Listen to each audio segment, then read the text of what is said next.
Il est venu pour accomplir le dessein de Dieu.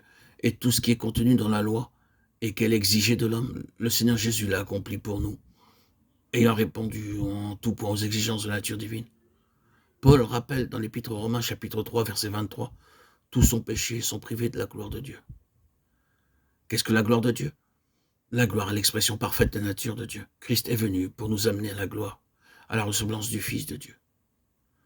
En se présentant au Jourdain pour être baptisé, il venait dans un but bien précis. Tout d'abord, il nous a rachetés par la mort expiatoire à la croix. La parole de Dieu mentionne deux choses, la mer Rouge et le Jourdain. Le Seigneur n'est pas allé à la mer Rouge, mais au Jourdain. Et pourquoi?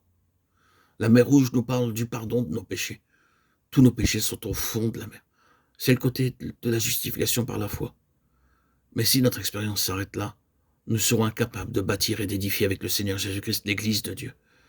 C'est pourquoi le Seigneur est allé au Jourdain. Par le livre de Josué, nous savons ce que signifie le Jourdain. La première génération sortie d'Égypte n'est pas entrée dans le pays promis, mais périt dans le désert, bien que rachetée et délivrée d'Égypte.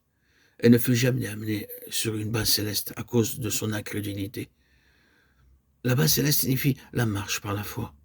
Ce fut donc la seconde génération qui entra en Canaan, et pour y rentrer, ils durent passer le Jourdain.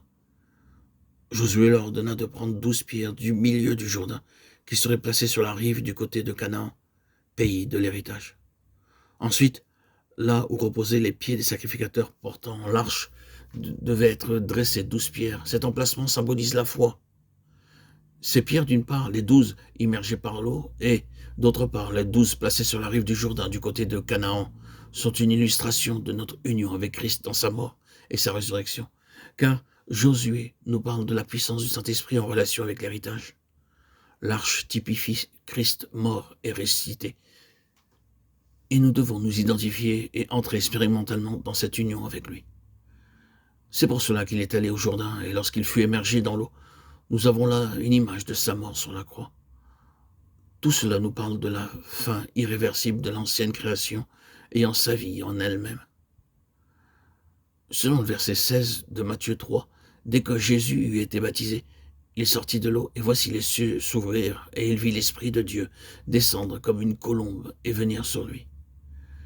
Christ a été immergé dans une mort symbolique, un ensevelissement symbolique. Et il est sorti dans une résurrection symbolique.